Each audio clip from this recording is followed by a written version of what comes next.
अस्सलामुअलैकुम दोस्तों, आज हमारे पास ये एक इको स्टार की 24 इंच की एलईडी टीवी है।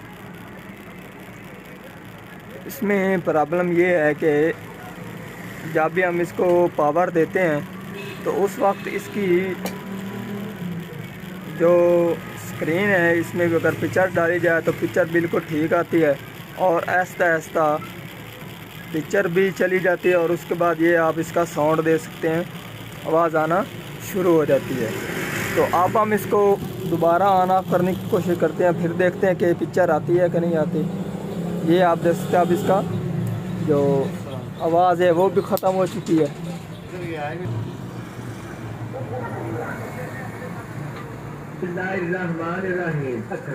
मिठे खरबूजे। तो ये आप देख सकते हैं, अब हमने इसको ऑन किया है तो इसकी पिक्चर आ गई है। अब ये थोड़ी देर बाद आवाज़ भी ख़राब हो जाएगी और उसके बाद इसकी जो है ना पिक्चर वो भी चली जाएगी। ये आप देख सकते हैं, इसमें फॉल्ट आना शुरू हो गया।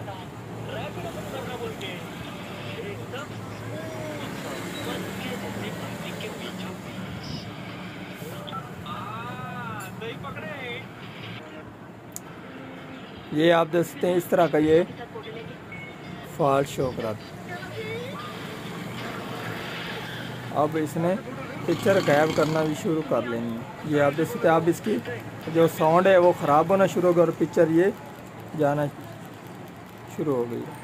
तो अब हम इसको ओपन करते हैं और फिर चेक करते हैं कि इसमें क्या फॉल्ट है। मेरा नाम है मोहम्मद मुदस्सिर अली खोखर और आप देख रहे हैं अमीर टीवी। जिन दोस्तों ने अभी तक अमीर टीवी चैनल को सब्सक्राइब नहीं किया हुआ, चैनल को सब्सक्राइब कर लें, साथ बेल के बटन को दबा दें ताकि हर इस तरह की आने वाली वीडियो आपको वक्त पर मिलती रहे। एलईडी मैंने ओपन कर दी है। तो जो हमारा सबसे पहला काम होता है वो हमने इसके वोल्टेज चेक करने होते हैं कि हमारी ये एलईडी में किस चीज़ का फॉल्ट है, क्या वोल्टेज का फॉल्ट है या फिर कोई और चीज़ का फॉल्ट है जिसकी वजह से हमारा ये एलईडी टीवी फॉल्ट कर रहा है। तो अब हम इसके वोल्टेज चेक करते हैं। तो ये हमारे यहाँ पर इसके 12 वोल्टेज ठीक आ रहे हैं और इस कोयल के ऊपर हम वोल्टेज चेक करते हैं तो यहाँ पर इसके 1.17 वोल्टेज आ रहे हैं, तो ये भी ठीक है।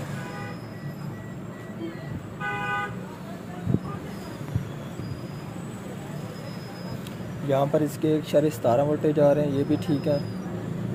यहाँ पर हमने इसके 12 चेक किए हैं और उसके बाद ये हमारा कोयल है, इसके ऊपर 5 वोल्टेज आ रहे हैं, तो ये भी 5 वोल्टेज ठीक दे रहा है। और उसके बाद हमें कार्ड के लिए चाहिए होते हैं 3.3 वोल्टेज, तो यहाँ पर इसके 3.3 चेक करते हैं।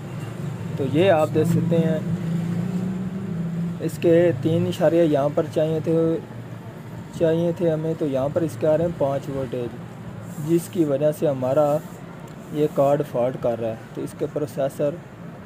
इसका जो प्रोसेसर है वो भी बहुत ज़्यादा हीट हो रहा है, इसके हीट से के ऊपर हाथ लगाया नहीं जा रहा। तो अब हमने इसके ये जो 3.3 वोल्टेज है ये पूरे करेंगे तो इंशाल्लाह हमारे प्रोसेसर के जो हाई वोल्टेज मिल रहे हैं वो पूरे हो जाएंगे और ये नॉर्मल चलेगा और ये फॉल्ट नहीं शो कराएगा। तो इसको 3.3 देने के लिए ये CA 1235 रेगुलेटर लगाया गया है, ये आप देख सकते हैं। तो ये फॉल्ट इसकी तरफ से आ रहा है क्योंकि ये हमारा ख़राब हो चुका है, ये 5 आउट कर रहा है, इसका जो पॉइंट 3.3 वाला है वो काम नहीं कर रहा। तो अब हमने इसका ये CX 1235 चेंज करना है।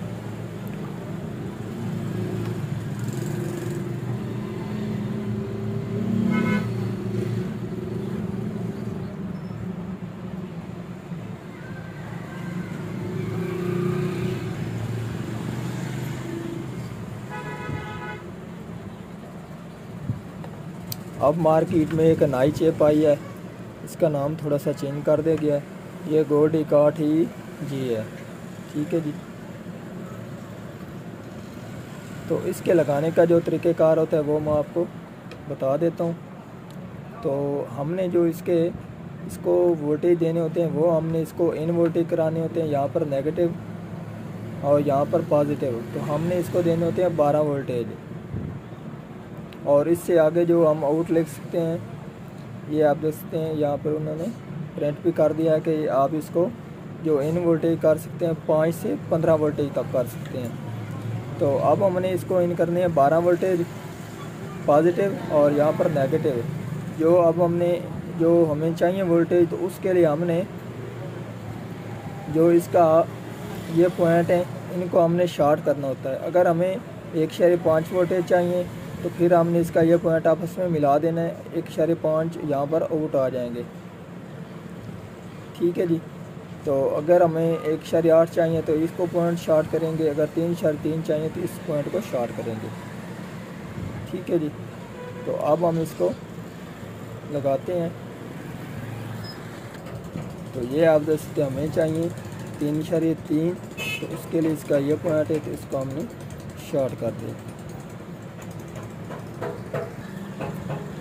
तो ये पॉइंट हमारा थोड़ा सा गलत शॉर्ट हो गया था, तो इस पॉइंट को हमने शॉर्ट करना था। ये हमारा पॉइंट है 3.3 वाला। तो यहाँ पर अब हम वोल्टेज इन करते हैं और आउट ले लेते हैं। तो ये आप देख सकते हैं मैंने ये चिप रेगुलेटर लगा दिया DC टू DC। तो ये अब हम इसके वोल्टेज चेक कर लेते हैं। तो ये इसको मैंने यहाँ से पॉजिटिव 12 दिए हैं, ये आप देख सकते हैं। ये हमारे वायर यहाँ पर पॉजिटिव जा रही है और ये हमारी नेगेटिव यहाँ पर ये इसके ये ग्राउंड है, इसके ऊपर लग रही। ठीक है जी। और उसके बाद ये हमने इसके जो 3.3 आउट लिए हैं, ये आप देख सकते हैं 3.3 आउट वोल्टेज अब ठीक हो रहा है। तो ये हमने यहाँ पर लगा दिए हैं। इस IC के ऊपर हमें 3.3 वोल्टेज चाहिए। तो अब हमारी जो LED है ये कोई भी फॉल्ट नहीं करेगी, ना पिक्चर छोड़ेगी और ना साउंड डिस्टर्ब करेगी, क्योंकि इस 3.3 हाई वोल्टेज मिलने की वजह से ये फॉल्ट शो कर रही थी। तो अब हम इसमें पिक्चर डाल के देखते हैं। LED की मैंने मुकम्मल फिटिंग कर दी है। तो ये अब आप देख सकते हैं इसके अब साउंड भी ठीक आ रहा है। अब इसका जो शोर था वो अब नहीं है और पिक्चर भी ठीक है। तो ये आप इसका साउंड सुन सकते हैं।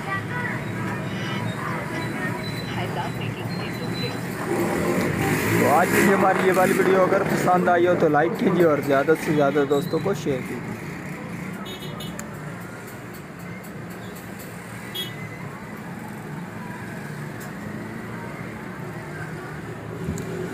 अल्लाह हाफिज़।